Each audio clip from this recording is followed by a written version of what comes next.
Hello the students, welcome back to my channel physics SPC alternating current का एक question. In a step up transformer the turn ratio is 1:2। A Leclanche cell EMF 1.5 volt is connected across the primary. The voltage across the secondary is solution। देखो, एक हम ये soft iron core की laminated core ले रहे हैं, ऐसे एक के ऊपर एक है। मैंने केवल एक लेयर दिखाई है, 2 डायमेंशनल दिखा रहा हूं ऊपर से। और इसमें स्टेप अप में नंबर ऑफ टर्न्स का जो रेशियो दे रखा है NP, और प्राइमरी कॉइल में और सेकेंडरी कॉइल में जो टर्न का रेशियो दे रखा है वो 1:2 दे रखा है। तो इसमें ऐसे टर्न लपेट लो बेटा,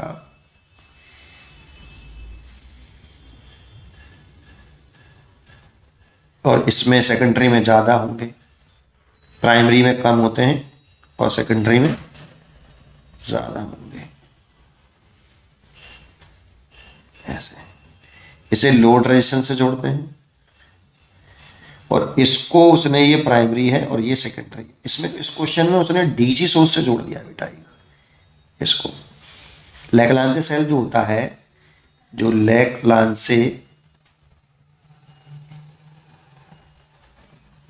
सेल बोला है, जो कि एक DC सोर्स है। इसका जो वोल्टेज है, EMF है E प्राइमरी 1.5 वोल्ट। ये कांस्टेंट वोल्ट है बेटा, टाइम के साथ चेंज नहीं हो रहा बेटा, ये DC है। तो ये बात पक्की है कि जब करंट फ्लो करेगा तो इसमें फ्लक्स तो जनरेट होगा और वो इससे लिंक भी होगा। ऐसे ये मैग्नेटिक फ्लक्स है, ये इससे जनरेट भी हुआ होगा, लिंक भी किया होगा सेकेंडरी कॉइल से। लेकिन इसमें फ्लक्स में चेंज इसी में नहीं आ रहे होंगे बेटा। तो इसमें सेकेंडरी कॉइल से जो लिंक करने वाला फ्लक्स होगा वो कांस्टेंट होगा, चेंज नहीं हो रहा होगा। हम जानते हैं कि जो ट्रांसफार्मर होता है इज बेस्ड ऑन, ये ट्रांसफार्मर किस प्रिंसिपल बेस्ड होता है बेटा? Principle of transformer. Principle of transformer जो होता है, it is based on mutual induction. Mutual induction, और म्यूचुअल इंडक्शन ये कहता है जब किसी प्राइमरी कॉइल में करंट में चेंज आना इंपॉर्टेंट है, तब सेकेंडरी कॉइल के क्रॉस जो इंड्यूस्ड EMF है वो डेवलप होता है।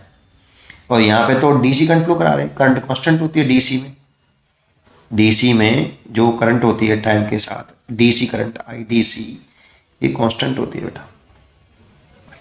तो इसमें करंट तो फ्लो कर रही है, मैग्नेटिक फील्ड भी डेवलप हो रहा है, और वो जाके लिंक भी कर रहा है सेकेंडरी कॉइल से, फ्लक्स लिंक कर रहा है, लेकिन करंट कांस्टेंट है। तो प्राइमरी कॉइल में कोई करंट में चेंज नहीं आ रहा, तो सेकेंडरी कॉइल के अक्रॉस कोई भी इंड्यूस्ड EMF डेवलप नहीं होगा। इसीलिए सेकेंडरी कॉइल के अक्रॉस जो इंड्यूस्ड EMF होगा वो 0 होगा, अकॉर्डिंग टू म्यूचुअल इंडक्शन। अगर ये AC सोर्स होता, अगर एक ऐसा सोर्स होता, AC सोर्स होता, अगर AC सोर्स लेते तो उसमें जो आप सोर्स लगाते वो टाइम डिपेंडेंट सोर्स होता बेटा आपका। Voltage the function of T is equal to V0 sine omega T। और टाइम डिपेंडेंट होता तो करंट भी जो है टाइम डिपेंडेंट होती, और टाइम डिपेंडेंट करंट होती, करंट का मैग्नीट्यूड भी चेंज हो रहा होता एज वेल एज डायरेक्शन भी। इसीलिए सेकेंडरी कॉइल के क्रॉस म्यूचुअल इंडक्शन के कारण जब प्राइमरी कॉइल में करंट में फ्लो करते हैं, करंट में चेंज आ रहा हो, प्राइमरी कॉइल में फ्लो करने वाली करंट में चेंज आ रहा हो, तो सेकेंडरी कॉइल के क्रॉस एक इंड्यूस्ड EMF डेवलप हो जाता है।